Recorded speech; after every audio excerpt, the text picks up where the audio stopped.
going strong outside. I've been out early to try and rescue some people.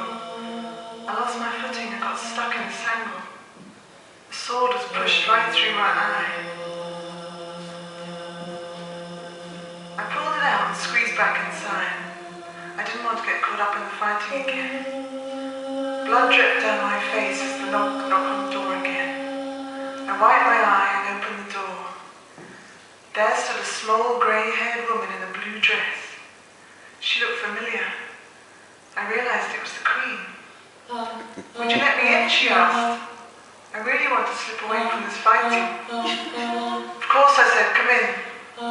It was getting late. She asked if she could have a bath. "And would you help me, please?" she added, in a childlike but commanding request. It seemed that she didn't expect any refusal to her requests. "Of course," I said once again. "I'll start running it for you now." "What?" "Well, I ran a big bath of deep hot water."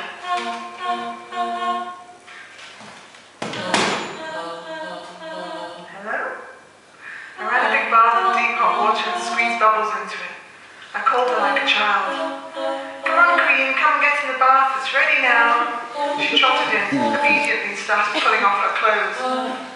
I put large towels on a fire to warm up for afterwards. As soon as she sat down in the hot bath, her body shifted into the shape of a tall young man. The Queen sat in her new shape quite happily, but she kept up her polite and imperious manner. I asked if she'd like more hot water in the bath, because her new male torso sat much higher than her old Queen's body. "Yes, please," she answered, and played with the bubbles. She asked me for more. Yeah, she did ask me for more. When she'd had enough, she said, "I'd like to get out now." She stood up in her tall male body. And as she stood up, I noticed that where her genitals should have been was a large white sealed package. She asked me to remove the package. I broke the seal and pulled at the paper. It unraveled in one long continual sheet. Yeah, one. At the end of the sheet there was a note attached to its inner side, and on it was written, "I have no child." The tall man smiled at me and said, "Come on, share the joke." I smiled and giggled. He laughed aloud and said, "You've done something bad. You're laughing at a bad thing you've done. You're laughing at something bad you've done." "Coins." "Coins," I said. "Coins." "Coins," I said. "Coins. Coins, coins, coins." The sun is on telly dancing, coins across his hips. His dress is orange, his mouth a big O. Don't genuflect her. No, don't genuflect her. How is better than why? Oh yeah. How is better than why? Oh yeah. How feels better than why? How is better than why? Oh, how is better than why? Yeah, don't try to rush her. You can never rush her.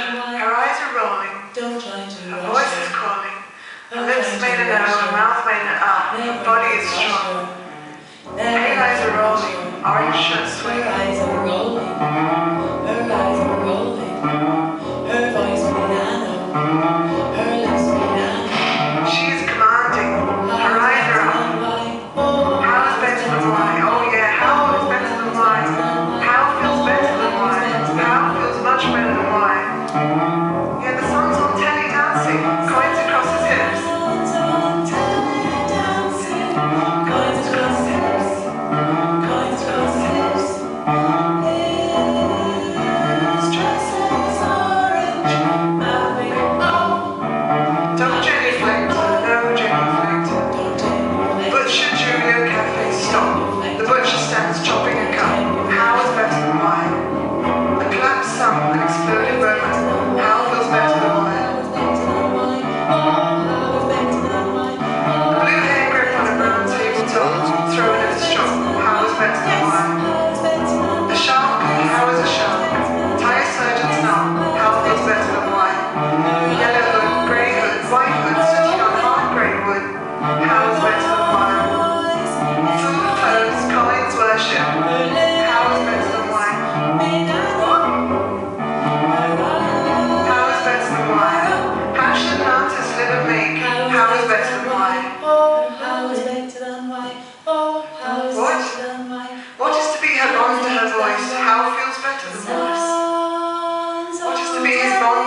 unexpected, engrossing, juicy, how is better than wine? She don't change, reflect her. Become, don't change, reflect her. Extraordinary, unexpected, engrossing and juicy, how is better than wine? How is better than sweet? Oh, how is better than Oh, oh,